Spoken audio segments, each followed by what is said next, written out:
ሰላም ጤና ይስጥልኝ። የተወደዳችሁ የሰለዳ ሚዲያ አድማጭ ተመልካቾቻችን እንዴት ቆያችሁ? ለዕለቱ መራርጠን ወደ እናንተ ለማድረስ ያዘጋጀናቸው አዳዲስ ትኩስና ወቅታዊ መረጃዎችን ይዘን ቀርበናል። መረጃዎቻችን እየተከታተላችሁ እስከ ፕሮግራማችን ፍጻሜ ከኛ ጋር እንድትቆዩ ከወዲሁ በታላቅ አክብሮት ጋብዛለሁኝ።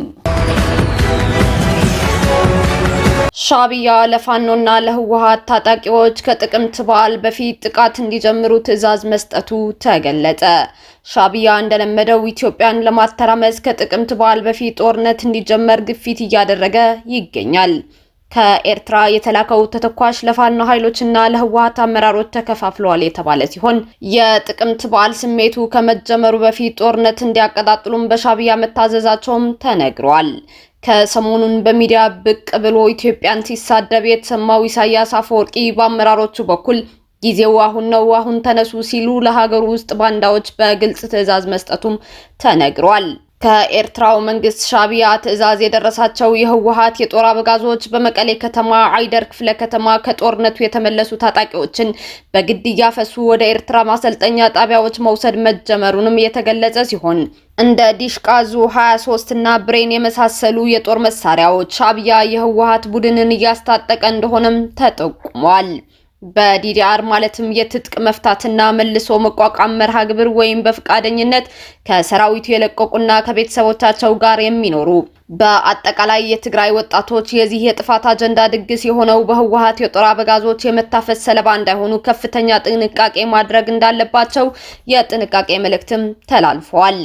በሰራዊቱ ውስጥ የሚገኙት ታጣቂዎችን በፖለቲካዊና በወታደራዊ ወንጀሎች በህግ ተጠያቂ የሆኑት የጦር አበጋዞችና መሪዎቻቸው የሆኑት የህወሓት ቡድን ከተጠያቂነት ለማምለጥ በሚያደርጉት ጦርነት ውስጥ ባለመሳተፍና ጠመንጃቸውን ወደ ወንጀለኞቹ ፊት በማዞር ህይወታቸውን እንዲታደጉም የሐራ መሬት ኃይሎችም አስታውቀዋል። መላው የትግራይ ህዝብም 200 ለማይሞሉ ወታደራዊና የፖለቲካ መሪዎች ነን የሚሉ ወንጀለኞችና ዘራፊዎች ራሳቸውን ለማዳን ትግራይን ወደ ጦርነት ሜዳ ለመቀየር የሚያደርጉት ርብርብ አጥብቆ ሊያወግዘውና ልጆቹን እንዲሰበስብ መልእክት ተላልፈዋል። የሻዕቢያ መንግስት የፋኖ ቡድንን ለማስታጠቅ በስውር የላከውን ከ56000 በላይ የተለያዩ የጦር መሳሪያ ጥይቶችን በቁጥጥር ስር ማዋሉን የኢትዮጵያ ፌዴራል ፖሊስ ገለጸ። የኢትዮጵያ ፌዴራል ፖሊስ ከሌሎች የጸጥታ አካላት ጋር በመቀናጀት የሻዕቢያ መንግስት ከኢትዮጵያ ውስጥ ባንዳዎችና ታሪካዊ ጠላቶች ጋር በማበር የሀገራችንን ሰላም ለማደፍረስ የፋኖ ቡድንን ለማስታጠቅ በስውር የላከውን ከ56000 በላይ የተለያዩ የጦር መሳሪያ ጥይቶችን ከሁለት ተጠርጣሪዎች ጋር በወልዲያ የፍተሻ ጣቢያ በቁጥጥር ስር ማዋሉን ገልጿል። እጅ ከፈንጅ በቁጥጥር ስር በዋሉት ሁለት ተጠርጣሪዎች ላይ በተደረገው የመጀመሪያ ደረጃ ምርመራ ጥይቶቹ በሻዕቢያ መንግስት እንደተላኩና ጽንፈኛው ህወሓት በትግራይ ክልል መቀሌ ላይ ተቀብሎ ወደ አማራ ክልል ሸዋሮቢት በማስገባት ለጽንፈኛው ፋኖ ለማድረስ ሲንቀሳቀሱ እንደነበርም ተረጋግጧል ብሏል። ለሻዕቢያ መንግስት ድልድይ ሆኖ እየሰራ ያለው ጽንፈኛው የህወሓት ቡድን ጽንፈኛው ፋኖን በማስታጠቅ የሀገራችንን ሰላም ለማደፍረስ አቅዶ ከኤርትራ በመቀሌ በኩል በስውር የላከውን 41999 የክላሽ ጥይት 14000 የብሬን ጥይትና 800 የድሽቃ ጥይት በአጠቃላይ 56799 ጥይቶችን በሰሌዳ ቁጥር ኮድ 3 አዲስ አበባ B94744 የጭነት አይሱዙ ተሽከርካሪ ከሲሚንቶና ከብሎኬት ጋር አመሳስሎ በመጫን በአማራ ክልል ወልዲያ ከተማ አድርገው ወደ ሸዋሮቢት ለማስገባት ሲያጓጉዙ በወልዲያ የፍተሻ ጣቢያ ላይ የኢትዮጵያ ፌዴራል ፖሊስ ከሌሎች የጸጥታ አካላት ጋር በመቀናጀት ባደረገው ጠንካራ ክትትልና ፍተሻ ጥር 5 ቀን 2018 ዓ.ም ከሁለት ተጠርጣሪዎች ጋር በቁጥጥር ስር ውሎ ምርመራ ያጣራባቸው መሆኑን አስታውቋል። ባንዳዎችና ባዳዎች ተቀናጅተው የሀገራችንን ሰላምና ደህንነት ለማደፍረስ ሀገራችንን እያካሄደች ያለችውን የልማትና እድገት ለማደናቀፍ በተለያዩ ጊዜ ሲንቀሳቀሱ በቁጥጥር ስር መዋላቸው ይታወቃል ብሏል የፌዴራል ፖሊስ። አሁን ላይም እነዚህ የጠላት ኃይሎች በሀገራችን ላይ አደጋ ለማድረስ እየተንቀሳቀሱ በመሆናቸው የጸጥታ ኃይሉ የጀመረውን ኦፕሬሽን አጠናክሮ እንደሚቀጥል እየገለጸ ህብረተሰቡም ከጸጥታ ኃይሉ ጋር በመተባበር የተለመደውን ድጋፍ እንዲያደርግም የኢትዮጵያ ፌዴራል ፖሊስ ጥሪውን ያቀርባል ሲል አስታውቋል። በሌላ በኩል የስልጣኔና የነጻነት ተምሳሌት የሆነች ሀገር በተልዕኮ አስፈጻሚዎች አትፈርስም ሲሉ የደቡብ እዝ ዋና አዛዥ ሌተናል ጀነራል ሰለሞን ይተፋ ገልጸዋል። የመከላከያ ሰራዊት ከፍተኛ አመራሮች ከዞንና ከወረዳ የጸጥታ ኃይል አመራሮችና መስተዳደሮች ጋር በወቅታዊ ሰላምና ጸጥታ ዙሪያ በአዳማ ከተማ ውይይት አድርገዋል። በውይይቱ ላይ የተገኙት የደቡብ እዝ ዋና አዛዥ ሌተናል ጀነራል ሰለሞን ኢቶፋ የስልጣኔና የነጻነት ተምሳሌት የሆነችውን ሀገራችንን ሰላሟን ለማናጋት በሚንቀሳቀሱ የጥፋት ኃይሎች ላይ ሰራዊቱ አስፈላጊውን እርምጃ በመውሰዱ ህልማቸው እንዳይሳኩ ማድረጉን ገልጿል። ኢትዮጵያን በተለያየ ጊዜ ለመውጋት ሞክረው የሽንፈት ካባ በተከናነቡ ጠላቶቻችን ተልዕኮ ተቀብለው ህዝብን ከህዝብ ለማጋጨት የመሰረተ ልማት አውታሮችን ለማስተጓጎል የሞከሩ ሁሉ እንዳልተሳካላቸውም ተናግረዋል። በየጊዜው የተለያዩ ነገሮችን ሽፋን በማድረግ ሀገርን ለማተራመስ የሚጥሩ የጥፋት ኃይሎች ቢኖሩም ሰራዊቱ የህይወት መስዋዕትነት በመክፈልም ጭምር እየወሰደ ባለው የተጠናከረ እርምጃ ሰላም ማረጋገጥ እየተቻለ ስለመሆኑ መግለጻቸው ከመከላከያ ሰራዊት የተገኘው መረጃ ይጠቁማል። ኢትዮጵያና የዓለም ባንክ የ250 ሚሊዮን ዶላር የድጋፍ ስምምነት ተፈራረሙ። ኢትዮጵያና የዓለም ባንክ ለከተማ ማህበረሰብና ለወጣቶች የስራ ዕድል ፈጠራ የሚውል የ250 ሚሊዮን ዶላር የድጋፍ ስምምነት ተፈራርመዋል። የገንዘብ ሚኒስቴርና የዓለም ባንክ የከተማ ምርታማ ሴፍቲኔት እና ስራ ዕድል ፈጠራ ፕሮጀክትን ለማስፈጸም የሚውል የ250 ሚሊዮን የአሜሪካ ዶላር ተጨማሪ የገንዘብ ድጋፍ ስምምነት መፈራረማቸው ተገልጿል። ስምምነቱን የገንዘብ ሚኒስቴር ዴኤታ ወይዘሮ ሰመሬታ ሰዋሰው እና የዓለም ባንክ የኢትዮጵያና የኤርትራ እንዲሁም የሱዳን ደቡብ ሱዳን ዳይሬክተር ማርያም ሳሊም ፈርመውታል። ይህ ተጨማሪ የገንዘብ ድጋፍ የኢትዮጵያ መንግስት በከተማ የሚኖሩ አነስተኛ ገቢ ያላቸውን የህብረተሰብ ክፍሎች የኑሮ ሁኔታን ለማሻሻል እንዲሁም ወጣቶችና ሴቶችን በስራ ገበያው ውስጥ ይበልጥ ተጠቃሚ ለማድረግ የተጀመረው ስራ አጠናክሮ ለማስቀጠል የሚያግዝ መሆኑን ከገንዘብ ሚኒስቴር የተገኘው መረጃ ያመለክታል። ለሕክምና የመጣች ታካሚን በማደንዘዝ ከአንገቷ ወርቅ የሰረቀው የሕክምና ባለሙያ በእስራት ተቀጣ።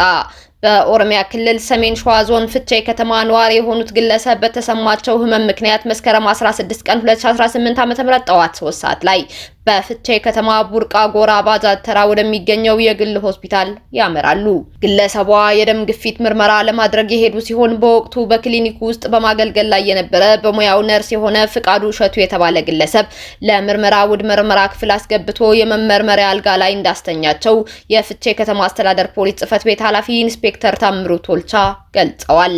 የምርመራ አልጋ ላይ እንደተኙ የሕክምና ባለሙያው አልኮልና ሌሎች የሚያፈዙ መድኃኒቶችን አንገትና ፍንጫቸው አካባቢ በመቀባባት ራሳቸውን እንዲስቱ ካደረገ በኋላ ባለ 21 ካራት 5 ግራም የአንገት ሐብል ወርቅ አንገታቸው ላይ አውልቆ እንደወሰደ ተገልጿል። የጤና ባለሙያው ይህንን ድርጊት ከፈጸመ በኋላ ታካሚዋ ወይዘሮ ሲነቁ የአንገት ሐብላቸውን መሰረቃቸውን በማወቅ እንዲመልስላቸው በጸባይ ቢጠይቁም የጣልሽበት ቦታ ላይ ፈልጊና እንዲሁም እንዳልወሰደ ሲክድ ወዲያው ለጸጥታ አካላት በማመልከት ድርጊቱ ወደ ህግ ቦታ እንዲመጣ መደረጉን ኢንስፔክተር ታምሩ ገልጸዋል። ጉዳዩም ወደ ፖሊስ ከቀረበ በኋላ የጤና ባለሙያው ጉዳዩን እንደማያውቅ ተከራክሮ የነበረ ቢሆንም ፖሊስ ባደረገው ጥልቅ ምርመራ ድርጊቱን መፈጸሙን አምኖ የአንገት ሐብሉን በፌስታል ጠቅልሎ የሚሰራበት ክሊኒክ ጓሮ ከደበቀበት ቆፍሮ በማውጣት ለፖሊስ አስረክቧል። ፖሊስ ምርመራውን በተገኘው ኤግዚቢትና በግል ተበዳይ ቃል በማጠናከር የምርመራ መዝገቡን ለአቃቢ ህግም ልኳል። አቃቢ ህግ ከፖሊስ የቀረበውን የምርመራ መዝገብ ተመልክቶ ሙያን አስታኮ በመጠቀም የሚፈጸም የወንጀል ድርጊትና ከባድ ስርቆት ክስ የመሰረተ መሆኑንም ገልጿል።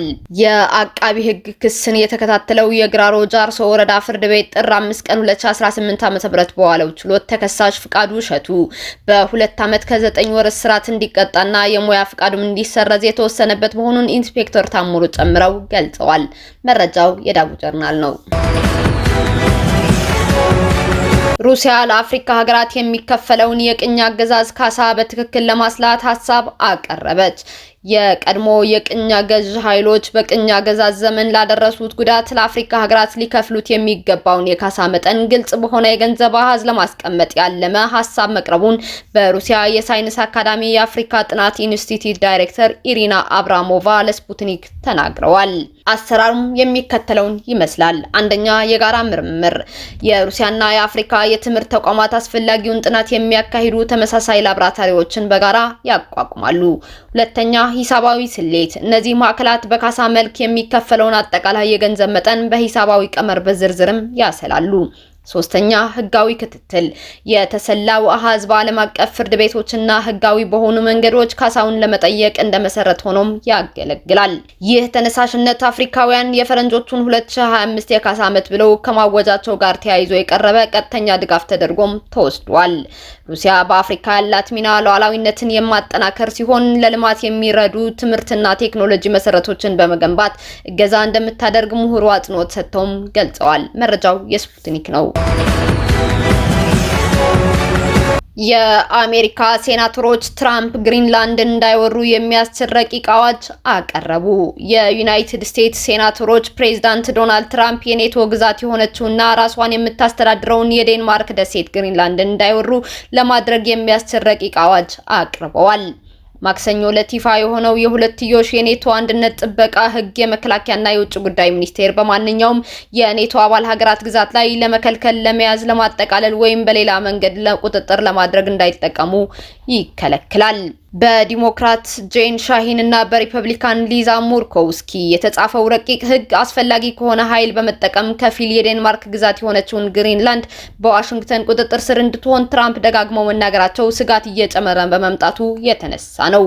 የኒው ሃምፕሻየር ግዛትን የሚወክሉት ሻሂን በሰጡት መግለጫ ይህ የሁለትዮሽ ህግ የአሜሪካ ግብር ከፋይ ዶላር ኔቶን ለሚሰብሩና ለኔቶ የራሳቸው ቃል ኪዳን ለሚጥሱ ድርጊቶች መዋል እንደማይችል ግልጽ ያደርጋል ብለዋል። ቻይና በኢራን የውስጥ ጉዳይ ላይ የውጭ ጣልቃ ገብነትን እንደማትቀበል አስታወቀች። ዶናልድ ትራምፕ ዩናይትድ ስቴትስ በቴህራን ላይ በጣም ጠንካራ እርምጃ እንደምትወስድ ካስጠነቀቁ በኋላ ቻይና በኢራን የውስጥ ጉዳይ ላይ የሚደረገው ማንኛውም የውጭ ጣልቃ ገብነትን ተቃውማለች። የሚኒስትሩ ቃል አቀባይ ማኦኒንግ ስለ ትራምፕ አስተያየቶች ሲጠየቁ ቻይና የኢራን መንግስትና ህዝብ አሁን ያሉትን ችግሮች ማሸነፍና የብሔራዊ መረጋጋትን መጠበቅ እንደሚችሉ ተስፋ ታደርጋለች ብለዋል። በተመሳሳይ ጊዜ ቻይና የውጭ ኃይሎች በአንድ ሀገር የውስጥ ጉዳይ ውስጥ ጣልቃ መግባትን ትቃወማለች፣ እናም በዓለም አቀፍ ግንኙነቶች ውስጥ የኃይል አጠቃቀምና ማስፈራራትን እንዳትደግፍም ሲሉም ተደምጧል። በኢራን ውስጥ በተካሄደው የተቃውሞ ሰልፍ ላይ ትራምፕ እሁድ ዕለት ለጋዜጠኞች እንደተናገሩት በጣም ጉዳዩን በትኩረት እየተመለከትን ነው፣ ወታደሩ እየተመለከተው ነው፣ እናም አንዳንድ በጣም ጠንካራ አማራጮችን እየተመለከትን ነው ሲሉም ተደምጠው ነበር። መቀመጫውን አሜሪካ ያደረገው የመብት ተሟጋች ድርጅት እንዳስታወቀው የኢራን ባለስልጣናት በወሰዱት የኃይል እርምጃ ከ2400 በላይ ጸረ መንግስት ተቃዋሚዎች ተገድለዋል ብለዋል። የኢራን መንግስት ዩናይትድ ስቴትስ ለወታደራዊ ጣልቃ ገብነት ሰበብ ትፈልጋለች በማለትም ክስ ሰንዝሯል። ይህ ጨዋታ መጽሐፍ ከዚህ በፊት አልተሳካም ሲልም አስጠንቅቋል። እስካሁን አብራችሁን ከኛ ጋር ስለነበራችሁ እያመሰገንኩኝ በሌሎች መረጃዎች እስክንመለስ እንደተለመደው የሶሎዳ ሚዲያ ቤተሰብ በመሆን ላይክ፣ ሼር፣ ሰብስክራይብ ማድረጋችሁን አትርሱ። አዳዲስ ትኩስና ወቅታዊ መረጃዎቻችን በቶሎ እንዲደርሷችሁ የደወል ምልክቷን ይጫኑ። ስኬት፣ ድልና ሰላም ለኢትዮጵያውያን። ሶሎዳ ሚዲያ